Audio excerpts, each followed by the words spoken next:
ahli IT termasuk yang naik, Mbak. Jadi Oke, amin. Terima kasih Pak Ari. Oke, kita lanjutkan siap. untuk yang selanjutnya. Mungkin dari Siap. Pak Junaidi ya Pak ya, menceritakan seperti apa sih yang strategi dilakukan di kampusnya. Ya, baik. Assalamualaikum warahmatullahi wabarakatuh. Selamat siang,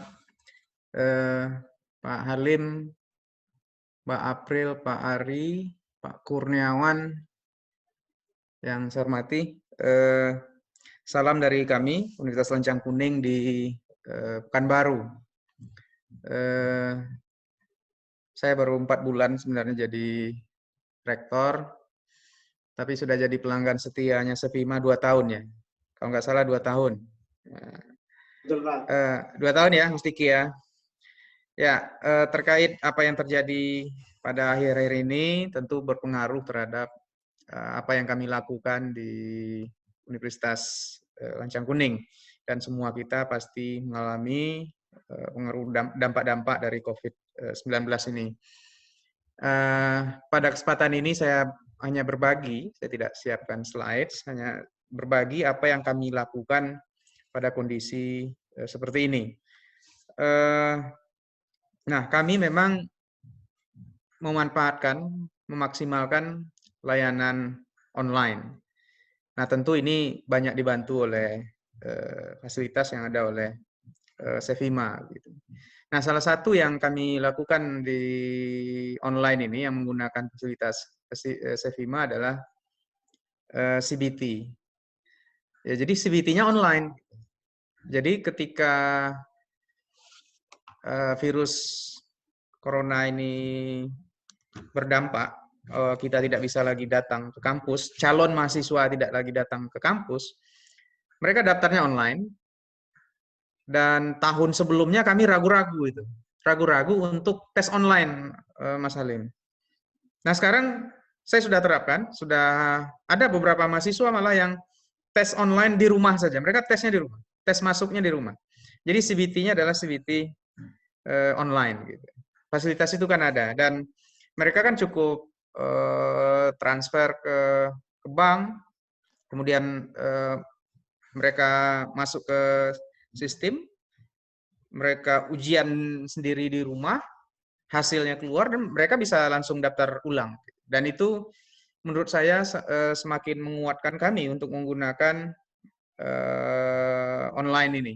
Yang dulu kita ragu-ragu dengan calon mahasiswa yang akan masuk dengan sistem online itu. Gitu. Nah itu untuk mahasiswa baru ya, PMB online, CBT online plus, dan juga kebetulan 2 bulan yang lalu kami sudah mengaktifkan tool e-office-nya. Nah jadi sekarang tidak ada kendala lagi mulai dari saya, dari rektor sampai ke bawah, itu sudah menggunakan e-office. Artinya semua disposisi surat itu bisa kami lakukan secara online dimanapun. Ya, itu mempermudah juga. Gitu. Kemudian yang baru-baru ini yang sedang dicoba kawan-kawan adalah untuk aktif kuliah ya. Dulu sering nih, ini sekarang mahasiswa lagi banyak untuk beasiswa nih Mas Halim. Mengajukan beasiswa dari pemerintah daerah atau dari perusahaan. Nah, itu kan memerlukan surat keterangan aktif kuliah. Nah, dulu mereka kan harus datang itu. Datang ke kampus untuk minta tanda tangan. Nah, sekarang kami sudah online juga. Jadi mereka mendaftar secara online, dan nanti kami siapkan suratnya, dan mereka bisa download suratnya secara online juga. Jadi tidak ada lagi datang. Nah, ini terkait apa juga ini layanan online untuk surat-surat gitu. Yang kedua saya ingin bicara tentang promosi. Nah dulu ya kami biasa melakukan promosi, ada yang secara tradisional, secara biasa datang ke sekolah, ya, dan dengan kondisi seperti ini kami gencarkan promosi untuk di media sosial, karena nggak mungkin lagi kan kita datang ke sekolah, sehingga media sosial menjadi solusi bagi kami untuk mensosialisasikan untuk meningkatkan minat mahasiswa, calon mahasiswa anak-anak SMA untuk kuliah di tempat kami nanti gitu. Yang ketiga, meskipun ya kami sudah 3 minggu ini tidak lagi tatap muka perkuliahan, namun tetap secara online. Meskipun ada beberapa kendala, misalnya kendala utamanya sebenarnya adalah adaptasi dosen untuk membiasakan diri dengan pembelajaran online. Kami di sini menggunakan blended learning, ya, aplikasi blended learning. Sebagian besar menggunakan itu, tapi sebagian juga ada menggunakan Google Form, email, dan sosial media juga ada yang menggunakan. Nah, ini memang seperti disampaikan Pak Ari tadi, di masa sekarang ini semakin menguatkan kita betapa pentingnya kuliah online itu. Dan memang kita ternyata belum siap untuk itu. Tapi dengan adanya kondisi seperti ini, kita terpacu lah ya untuk menggunakan fasilitas online itu. Dari data yang saya lihat itu naiknya berkali-kali lipat ya setelah wabah corona ini. Mahasiswa yang masuk ke sistem online kami, sistem blended kami, dan dosen-dosen itu banyak sekali gitu. Bahkan ada beberapa dosen yang belum pernah menggunakan blended learning. Nah, sekarang mereka menggunakan blended learning. Nah, kendala di mahasiswa memang di kuota ya, terutama untuk kalau ada video. Nah, itu kan cukup menghabiskan paket data mereka. Nah, solusinya kami menghimbau dosen menggunakan video itu bila diperlukan. Jika tidak perlu mungkin bisa dengan chat saja atau dengan mengirimkan materi di situ. Dan ini tadi malam saya juga baru buat instruksi meminimalkan tugas mahasiswa. Karena itu ternyata sangat berat sekali bagi mahasiswa kalau setiap pertemuan ada kuliah kemudian menumpuk, kemudian mereka harus mengirimkan tugas, menyelesaikan tugas dalam waktu yang sangat singkat gitu. Karena di sini agak beragam. Kami di Kota Pekanbaru, tetapi sebagian mahasiswa kami sudah pulang kampung.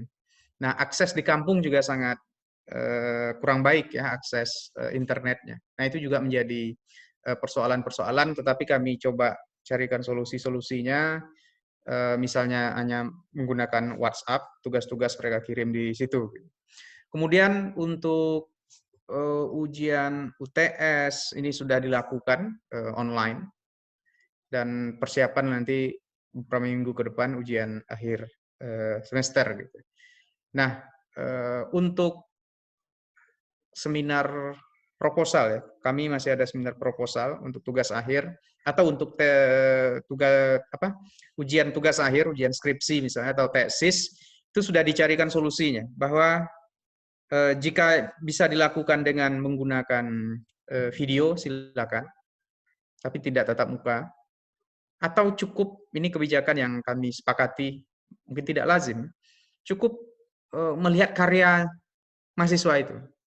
Jadi kita tidak terlalu pentingkan lagi mereka presentasi, tetapi apa skripsinya, karyanya itu yang kita mau lihat. Dan itu kan bisa di email, bisa dikirim gitu. Karena kalau kita memaksakan diri untuk mereka datang, itu sangat sulit juga.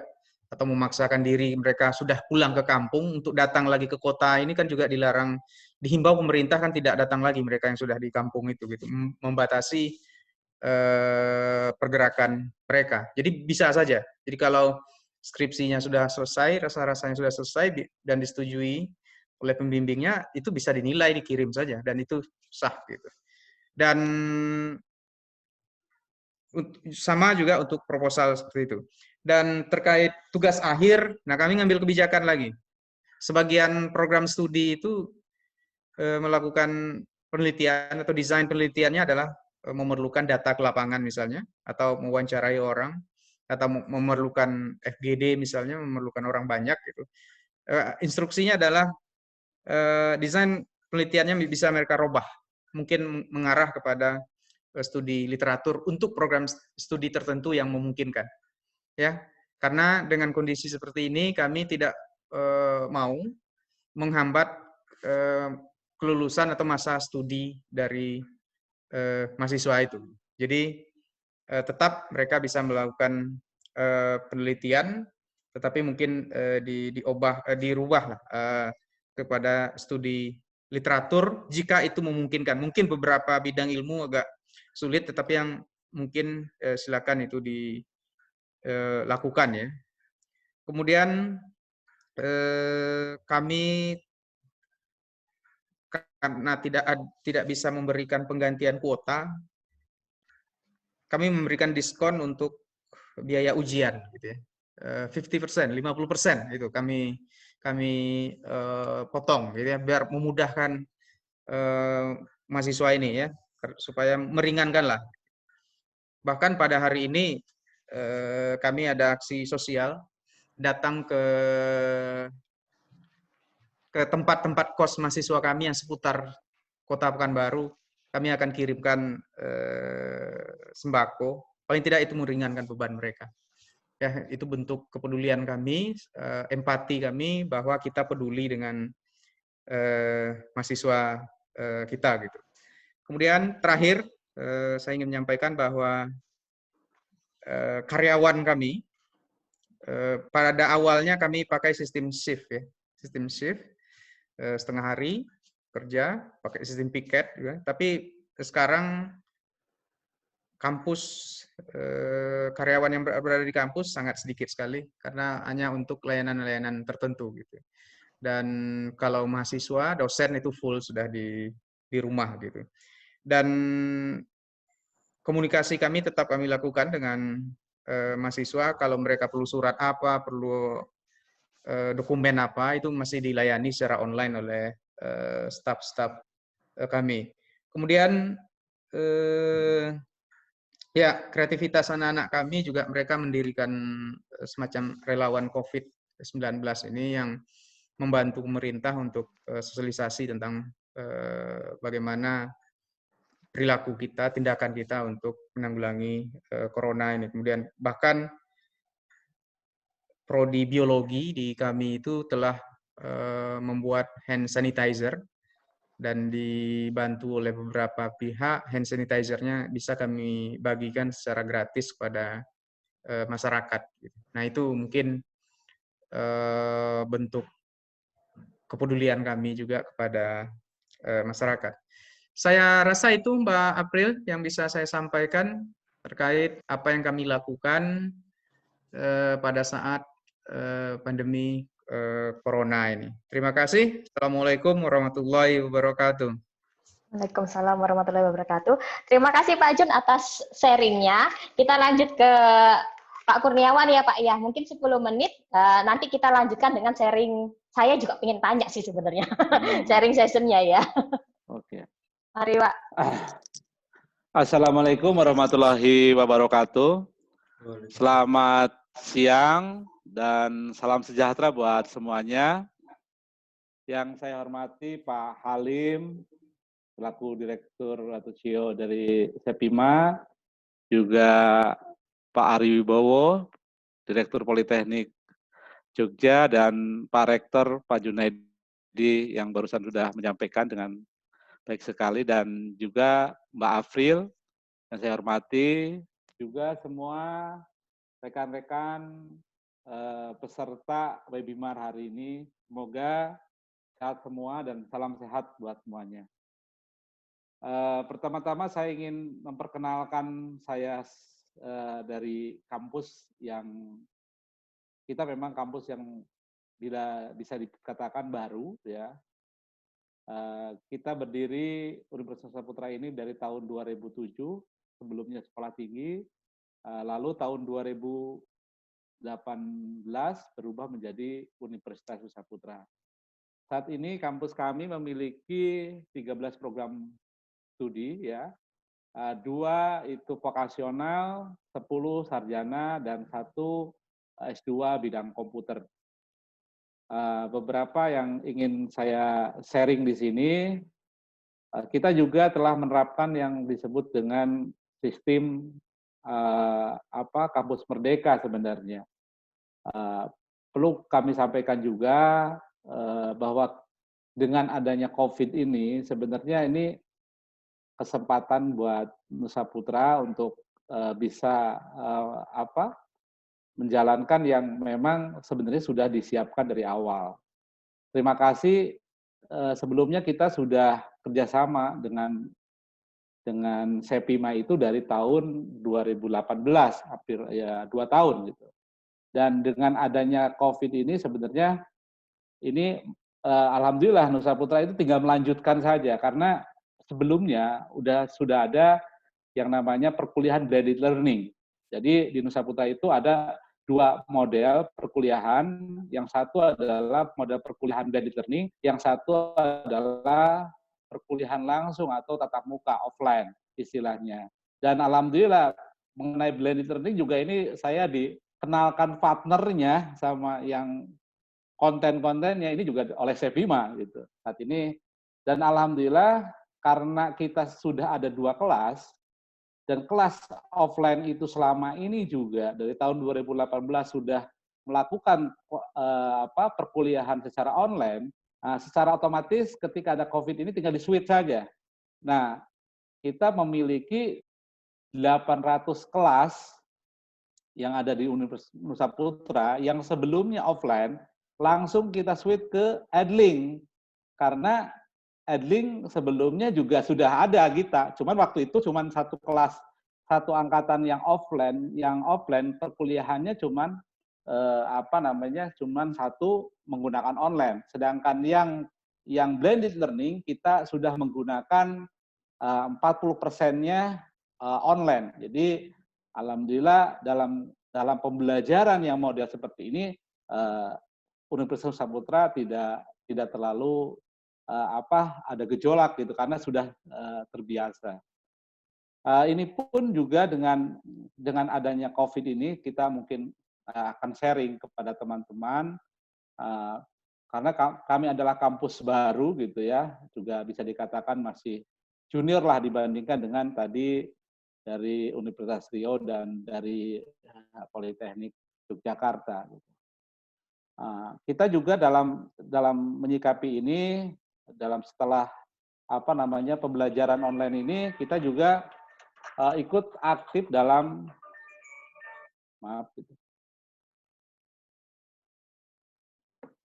kegiatan untuk memerangi istilahnya untuk menjadi relawan daripada COVID-19. Kita ada namanya FTB, Volunteer Tanggap Bencana. Ya, alhamdulillah di kita sudah jalan dan sudah membantu pemerintah. Terkait dengan kebijakan Universitas Nusa Putra setelah adanya COVID itu, contoh kita ada KKN ya. KKN itu kita sudah tarik juga dan dirubah menjadi pelaporan dengan karya tulis. Terus dalam kegiatan misalnya skripsi dan berbagai macamnya, kita semua online. Jadi sidang pun diperlakukan secara online. Begitupun pegawai-pegawai kita sudah menerapkan work from home. Memang ada juga ada piket ya supaya kampusnya nggak kosong sekali saja gitu. Nah, ini salah satu yang kita lakukan dalam dalam mengantisipasi COVID-19 ini. Adapun dalam strategi ya untuk eksistensi gitu, karena judulnya juga seperti itu, kita marketingnya udah digital ya, kita menggunakan Facebook, menggunakan Google Ads, menggunakan berbagai macam platform. Nah, salah satunya ujiannya kita juga sudah menggunakan CBT-nya punya Sepima gitu. Alhamdulillah nih CBT Sepima dibantu dan alhamdulillah ini gelombang 2 ini ujiannya full di rumah masing-masing. Nah, memang ada penurunan dari penerimaan mahasiswa barunya, tapi tidak signifikan kalau dilihat dari tahun kemarin dengan sekarang gitu. Walaupun posisinya memang ada COVID ya. Nah, ini salah satu solusi-solusi yang memang kita lakukan gitu. Terus mengenai tadi, karena kita juga ada mahasiswa, kita sudah menerapkan apa istilahnya di sini itu 5 kali kuliah, 5 semester kalau S1 itu kuliah di Nusa Putra, yang 3 semester itu di luar. Ini sudah berjalan dari tahun 2018. Makanya ada beberapa mahasiswa kita yang ada di Taiwan, ada juga di Jepang gitu.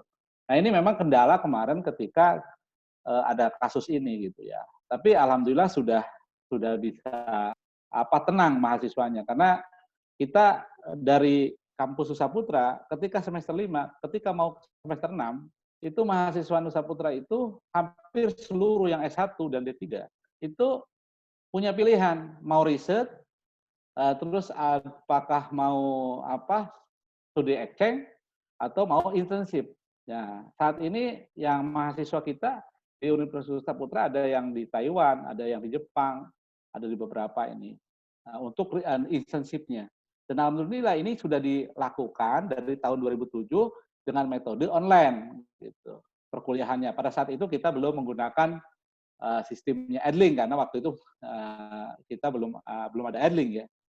Juga ketika saat ini ketika ada Edling tentunya lebih memudahkan kita dalam menjaring melaksanakan perkuliahan.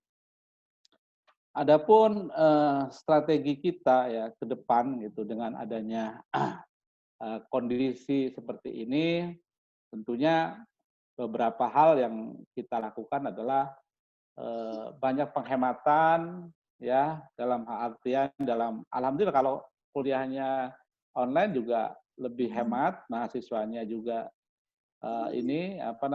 tidak terlalu ini di kantor juga lebih hemat sebenarnya gitu ya. Terus adapun kita menerapkan bahwa menyemangati semua karyawan, semua mahasiswa bahwa sebenarnya kuliah itu nggak mesti datang gitu. Tapi dengan metode seperti ini sebenarnya sudah adalah proses yang baik juga. Nah, kedepannya malah kita ingin meningkatkan dari sisi konten-konten. Memang kesulitan dari kita adalah membuat konten perkuliahan yang menarik, konten-konten yang memang buat mahasiswa. Gitu. Kalau untuk unsur ujiannya memang sudah banyak platform. Cuman saya ingin juga menyampaikan ke Sevima, kalau bisa yang ujian ini sekarang, kemarin kita sudah minta gitu ya, dengan moda CBT, berarti belum bisa dilayani gitu. Akhirnya kita punya platform sendiri, akhirnya yang mungkin enaknya sih sebenarnya dengan Sevima ya kalau misalnya CBT-nya yang untuk ujian UTS ini udah ada gitu ya, itu kan mengelink ke absensi ya, kesiakan kayak gitu, jadi penghitungan penghitungan absensinya jadi jelas gitu ya, karena ini agak belum bisa, baru bisa itu Pak, baru bisa yang CBT PMB aja gitu ya, itu bisa menggunakan dia. Mudah-mudahan secepatnya gitu, karena memang ini strategi yang bagus. Saya yakin ya banyak hal ya gitu ya, hikmah di balik COVID ini gitu. Jadi mungkin yang terakhir karena saya juga tidak menampilkan slide. Yang pertama kita lihat COVID ini buat teman-teman semua gitu ya. Dari Sabang sampai Merauke yang teman-teman yang hadir hari ini, COVID ini adalah sebuah peluang. Jangan dianggap sebuah mungkin hikmahnya adalah kita melihat bahwa ini ada peluang kita untuk belajar lebih baik. Terutama mungkin Allah dalam hal ini Tuhan memaksa kita untuk belajar secara online karena dunia udah rubah, kalian harus berubah mungkin seperti itu. Kami berpikir seperti itu. Jadi dunia sudah berubah, mungkin Tuhan dalam hal ini memberikan mungkin ada penyakit, ada COVID ini adalah untuk cepat-cepat kalian sadar mungkin. Itulah yang yang dalam mengambil hikmah dari di balik ini gitu. Jadi buat kawan-kawan jangan lupa yang terakhir ingin saya sampaikan bahwa selamat, selalu berdoa, sehat semua dan semua semangat. Kita adalah bagian daripada Indonesia harus berusaha kita melawan COVID. Kita adalah harusnya yang terdepan kita untuk melakukan pencegahan gitu, karena garda yang paling berat itu ya tenaga kesehatan gitu ya. Kita harus bercoba untuk mengkampanyekan kepada mahasiswa kita juga ini untuk bisa stay home ya, seperti itu. Mungkin itu saja dari saya. Selebihnya terima kasih. Salam hormat buat semuanya. Itu sharing yang bisa saya lakukan, saya sampaikan. Mudah-mudahan semua semangat, semua sehat semua, dan kita menang melawan COVID-19. Terima kasih. Wassalamualaikum warahmatullahi wabarakatuh. Waalaikumsalam warahmatullahi wabarakatuh. Terima kasih Pak Kurniawan. Aduh, kita ditagih CBT nih. Oke, bagi peserta yang lain bisa mulai merencanakan apa sih yang akan ditanyakan. Nah, sebelum itu saya minta tanggapannya Pak Halim dari sisi industri ya Pak ya. Mungkin cukup 5 menit aja Pak. Ya, terima kasih. Luar biasa tadi yang di-sharing oleh Pak Ari, Pak Junaidi, dan Pak Kurniawan ya. Jadi kami pun selaku industri IT yang bergerak di bidang pendidikan ya Pak ya, memang kami juga terdampak sama 3 minggu yang lalu kita semua memutuskan demi keselamatan semua karyawan dan personel, kita sudah work from home semuanya ya. Nah, kedua adalah kita lihat dari situasi yang ada, kita selalu komit untuk membantu universitas untuk mengatasi masalah-masalah mereka, mulai dari calon mahasiswa, mulai dari tadi masalah yang bagaimana melakukan marketing di era saat ini. Tentu kan kita harus mengoptimalkan digital marketing, itu kita juga berusaha bantu. Bagaimana penerimaan mahasiswa juga bisa online, kita berusaha bantu. Gimana caranya mahasiswa tidak perlu datang ke kampus atau ke bank untuk membayarnya, kita juga sudah berusaha untuk memberikan solusinya, sampai kepada seperti ada JBT, e-office ya, platform pembelajaran online yang memang sudah cukup banyak yang bisa kita manfaatkan. Gimana caranya agar ya kampus ini tetap bisa beroperasi ya. Jadi strategi dalam menghadapi masa-masa yang mungkin sulit ke depan ini, mungkin dari pihak kampus sudah mulai melakukan efisiensi ya Pak ya, dari hal cost untuk memastikan bahwa revenue-nya tetap terjaga dan memastikan bahwa mahasiswa tetap aman, selamat, dan bisa melakukan proses belajar mengajar dengan efektif. Ya. Nah, mungkin nanti kita akan mulai sesi diskusi saja. Jadi kita selaku penyedia solusi pendidikan akan berusaha semaksimal mungkin untuk memberikan solusi-solusi yang bisa dipakai oleh Bapak Ibu sekalian. Demikian kira-kira. Silakan Pak April. Oke, berarti kita bisa mulai dengan pertanyaan-pertanyaan yang dari Bapak Ibu yang ingin disampaikan. Bisa pakai fitur raise hand ya. Mas Diki bisa dibantu ya? Seperti apa prosesnya? Ya, baik. Jadi nanti yang akan bertanya atau menanggapi